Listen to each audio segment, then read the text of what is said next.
Good day, ladies and gentlemen. Welcome to my humble home in Livingston, Montana. Okay, it's March 2nd of 2021. And this is the third attempt of telling this sad story. I hope I can get through it. This right here is one of the most difficult stories I've ever told on my YouTube channel. It's heart-wrenching, it's sad, it's whatever. And, if you folks don't like that kind of stuff or what I'm about ready to talk about, because it involves a death in the family, well, you can just move about your merry way, because I really don't give a damn. Because I don't sit here and make up stories. The stuff that I tell on my channel is the absolute truth to the best of my ability. But anyway, in September of 1990, I decided I had enough of Southern Idaho. I lived in Southern Idaho for 16 years. I married a gal down there. All of my children were born in a place called Burley, Idaho. It was time for this big Montanan to move back to Montana because I got to missing my home state. Okay, I had a stepdad that lived in Deer Lodge, Montana, and he invited me up there. He told me he could help me with housing and different things till I got settled, because I had to go get a job and I had all kinds of pressure on me, a family to feed and all this other stuff. Anyway, this stepdad of mine, he was the very last stepdad I ever had because my mom was married several times, but his name was Ralph Michael Gleason. He was one of them hardcore deep shaft miners out of Butte, Montana. I mean, this guy was nobody to fool with. First of all, he was a highly decorated veteran out of World War II and Korea. He had the Silver Star, the Bronze Star, and several Purple Hearts and all that. This guy was a man's man. You got too smart around him and he'd knock your asshole over tea kettle. He was one of them kind of guys. He had a reputation in Butte, Montana, and that's a tough old mining town, too, as being quite a fighter, He was one of these kind of guys. He didn't go around purposely beating people up, but he definitely stood up for what he believed in. There's no ifs, ands, or buts about it, And I really liked him a lot because he helped me with issues that I had in Vietnam. He helped me with bad memories and different things and like that. One veteran helping another veteran is exactly what this boiled down to. Okay, Ralph invites me up to Deer Lodge, Montana, and I start looking all over for a job and everything, and finally I got squared around. I got a job working for the Montana Bureau of Mines and Geology, and I moved my family up to Butte and all that stuff, and him and my mom, they were living over in Deer Lodge, Montana, which is about 50 miles away, okay? Well, my stepdad at this particular time in his life was in pretty bad health because he had an electrical accident. He had a railroad accident. He was working for the Milwaukee Railroad. He was welding on a set of railroad tracks, and 40,000 volts of electricity come down those tracks. Why? I can't remember how the story went, and it fried his lungs. I mean, this guy was a lunger, prednisone and oxygen and the whole bit, you know what I mean? And so I helped out Ralph as much as I could, and took him around and, we went fishing sometimes, we even went hunting, but he couldn't do any of that stuff, but he could mill around the camp and be the camp cook and stuff like that. But this stepdad of mine, Ralph Michael Gleason, well, like I say, he was a big, big help to me. He really did help me through some dark, trying times. Okay, and it was the spring of 1991. I don't remember what month it was. It was April, May, somewhere along in there. I know this for a fact. Ralph died. His heart gave out on him and everything because the VA had told him, this guy was adjudicated and everything. He had all the rights in the world to use the VA. That and then some. But by the time Ralph died, he only had 8% of his breathing capacity, okay? You get the big picture here? I mean, it was just a matter of time with old Ralph, And, of course, when he passed on, I was very, very sad. you know, very sad. How else can you say this? When you're attached to somebody, and then this wasn't even my real dad, but it didn't matter because he acted like he cared about me. So many people didn't care about us Vietnam veterans, but Ralph, being a World War II veteran and a Korean veteran, he cared. And he damn sure let me know, and he had me man up for the program and start using the VA and start fighting back because these bastards that run the government could care less if us veterans live or die. And that was then, and it still goes on today. Okay. Once my stepdad died, of course, he had a couple of daughters that came down. One of them was living up in Kalispell. The other one was living right there in Deer Lodge. But they had to go through all these personal possessions and on, and all that. And Ralph was very adamant about his burial instructions. He didn't want no big burial or wakes, or even though he used to drink back in the day and fight like a dirty bugger, Like I say, you didn't want to mess around with Ralph Gleason or you'd get your teeth rearranged. That's just the way that guy was. Tougher than boot nails. One of these kind of deals. He just wanted he didn't want no big fuss over his burial, and that's what this story is all about.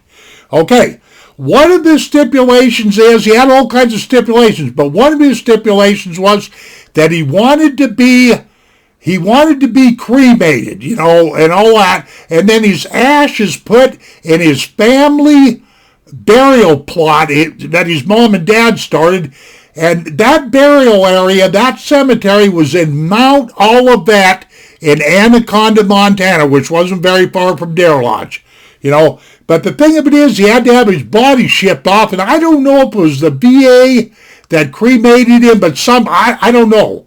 All I know is, a couple years went by, and yeah, how you kind of start forgetting things a little bit and whatnot, where you start getting over the loss of a loved one and whatnot, have you. Well, one day, this is a true story, from here on, pay attention, because I'm going to have trouble getting through this. But my mom, a couple years went by because it took him a while to cremate his body, and he donated his body to medical science is what the deal was. Well, my mother called me up this one particular day and said, Jim, she says, I have to have you do something for me. And always when my mom used to call me up, I used to go, what now? My mom was a great mother and everything, but she used to get me involved in some kind of barnyard things as far as I was concerned. Anyway, she says, I've got Ralph's ashes back, and I need to have you help me with his burial. And I said, say what? And really basically when it got right down to it, what my mom was basically wanting me to do was bury my stepdad. Me. Physically bury my stepdad. And, and of course the whole idea was to bury him in the family plot up there in Mount Olivet, Anaconda, Montana. If you don't believe me that cemetery's there, look it up. Mount Olivet. And so, man, I'm stuttering around and I said, you want me to do? And she goes, Jim, I have to have you do this. And I could tell that my mom, when she was in one of those moods where no wasn't going to work. She just told me flat out that I had the duty, I had to do it, it was my responsibility even though it really wasn't, and all this other stuff. Bury my stepdad. Bury his urn that his ashes were in. Okay, now anyway, let me get on with the story because like I say, this thing could go on forever. So I have to get instructions from my mom. I said, okay, where is the urn at? And she said, it was at a mortuary over in Bozeman, Montana, which is 90 miles from Butte or whatever have you. And I can't remember the name of the mortuary. It's just right below Deaconess Hospital there in Bozeman, Montana. Anyway, I jumped in my car. I remember I had an old ratty Cadillac back in those days, believe it or not. And Okay, first of all, she tells me all about what I had to do, the groundskeeper who I had to contact with, and all this other stuff. And the reason why this was going down this way is I don't think my mom could afford any of this stuff. And I was just talking to my sister here the other day, and I think she told me that she paid for half of that burial cost, or whatever it cost. I don't know why it had to cost anybody much of anything, because of the work that I got involved with. But anyway, my mom gave me my driving instructions, so to speak. My orders. My running orders, or whatever, however you want to say this. So on this one particular day that I got elected to go bury my stepdad, I drove over to Bozeman, Montana, and I remember that because they had to go way back in all these vaults and look all over the place to find his proper urn with his ashes in it. And I remember I was at that mortuary for a whole hour, kind of, wandering around looking stupid and everything. And pretty soon, they produced the ashes. Of course, my mom had called and made all the arrangements and everything like this, So I gathered up this urn, and I don't know if you guys have ever seen an urn before. They probably come in all kinds of fancy cases and different things. But this urn here was like, I want to say about 8 inches long, maybe 6 inches wide, and about 2 or 3 inches deep, something like that. It was made out of plastic, and it was sealed, and it had some kind of, it had some kind of a label on it. I can't even remember what it said. But I get that urn, and I carefully pack it out to my old Cadillac, and I set it on the seat right beside me. And in order to keep my nerves and to keep my head on straight, it was like I was talking to Ralph. I said, well, Ralph, this is I really was sitting there talking to myself, and I said, Ralph, this will be your last trip over the Rockies because, in order to get back to Butte, from Bozeman, you had to go up over Homestake Pass, and that was the Rockies. And Ralph had worked all over that country. He knew every square inch of that place. In fact, he showed me a lot of good hunting and fishing places while he was still able, and whatnot have you. So, like I say, I'm talking to, I'm saying, well, Ralph, I bet you never thought you were going to be in a Cadillac. This Cadillac of mine was all right, it wasn't real fancy or nothing like that. It was an Eldorado, front-wheel drive, got around pretty good in the snow and whatnot have you. So anyway, I stop at the house, and I get me tools, because I'm going to be the one that's going to physically have to bury my stepdad. That's what this was boiling down to. And I remember I got a bull prick, which is a great big long, I think I did. Oh, man.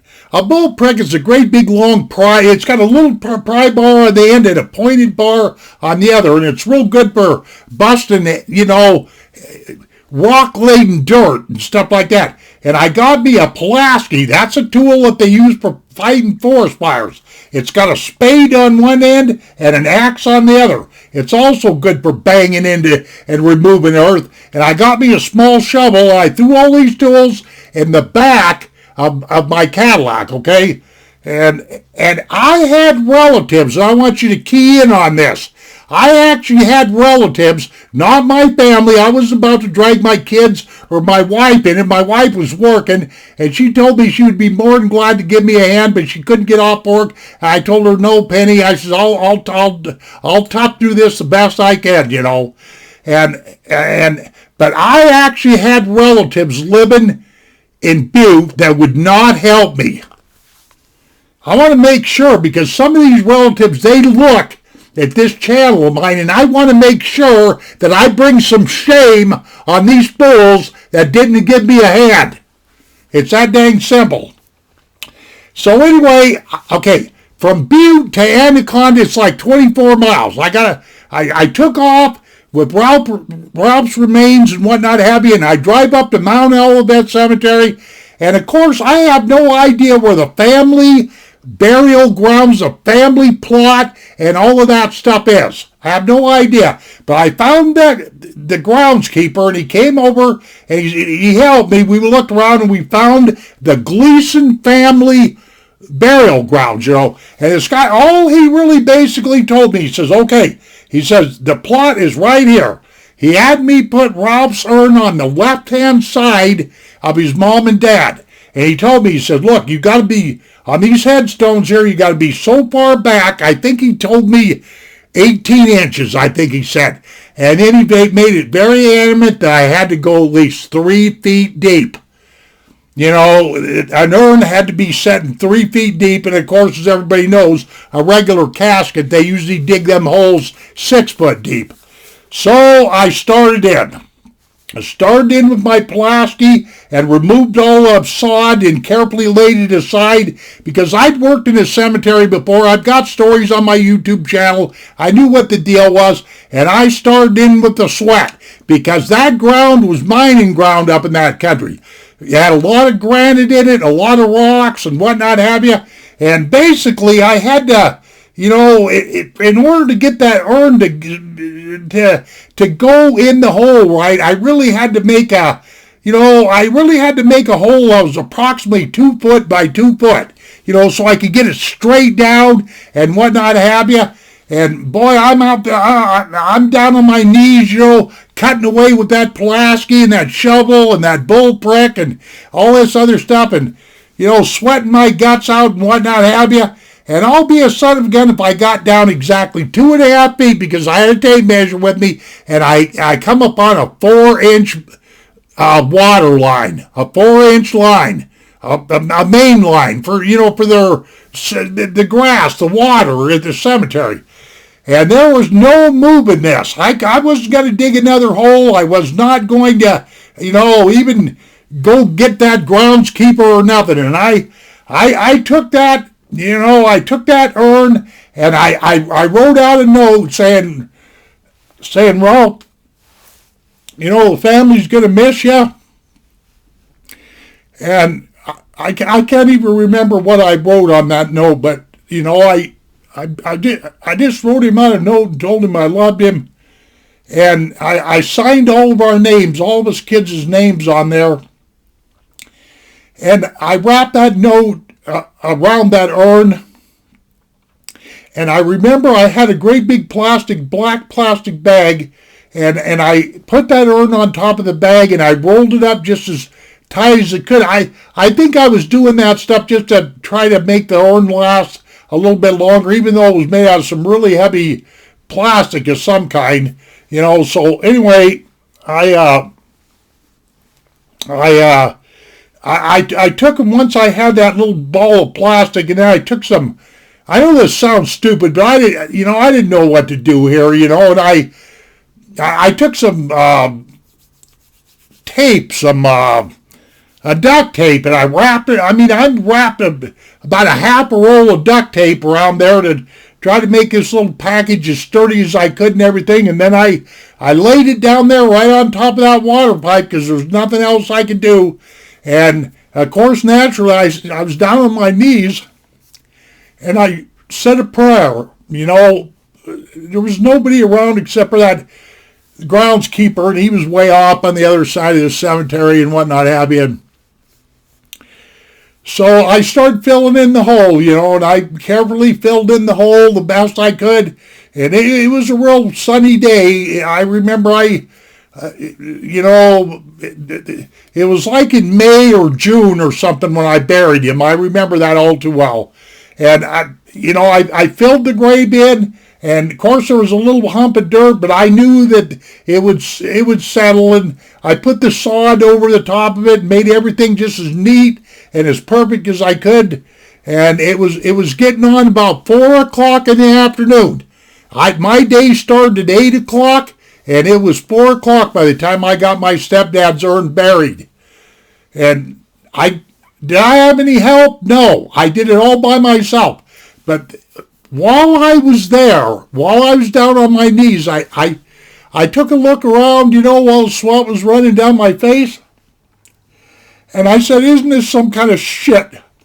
I said, here's a Vietnam veteran here, meaning me, burying a highly decorated World War II and Korean veteran. I said, ain't this some shit? Are you folks hearing what the hell I'm saying here? And this is an absolute true story. I couldn't make this up if I had to. So anyway, I get done. And I throw all the tools in the back of that Cadillac, and I came off that hill off of Mount Olivet, and I wanted to beer so bad that you couldn't believe it. But out of respect for my stepdad, because he'd been through the alcohol thing and all that, and he'd help me. That was another thing that he helped me with, is get control of my drinking and whatnot, have you, because he knew what was going on with veterans, you know, and all of that stuff. So out of respect for Ralph, I didn't stop at any bars. I went home, and you can bet your rear end that I was glad that that day was over with. Now, I'm going to finish this story right here. I get my screensaver kicked on here. Okay, sorry about that. I'm going to finish this story to tell you how weird this thing ended. About 2 weeks after I buried Ralph, one of his daughters called me up. One of his real daughters from former marriage, and she started putting me through the paces. She started grilling me. She accused me of not actually burying Ralph. She actually accused me of just going down the road, opening up the window of my Cadillac, and just throwing his urn out in the borrow pit. That's what I got accused of. And man, I'll tell you, that made me so mad. I told her off in a New York minute, let me tell you, you know, and all that stuff. I said, you've got no clue. And she was wanting to know if I took pictures and this and that. I said, no. I was too busy to work. You know, here I am alone, burying somebody that I really loved, and here she is accusing me of not burying the guy, wanting pictures. She wanted me to relate exactly where I put his urn, and I mean right to the very inch, and all this other stuff. And finally I just ended up telling her to go straight to hell, and, you know, and hung up the phone, you know. But that's really about the end of this. But in my lifetime, in my adult lifetime, that day of burying my stepdad was I would say is in the top 5 of the worst things I ever had to do in my adult life. Yep, it had to be at least in the top 5. You know, I can't say it's the worst thing that ever happened to me, but it was emotional. It was exhausting, to say the very least. Okay, ladies and gentlemen, you may not have liked this story, but at least I told it. And I told it in honor of my stepdad, Ralph Michael Gleason. Just Google his name and you'll catch right on. Thank you very much, and take care of yourselves, and we shall see you on down the trail. Adios, my friends.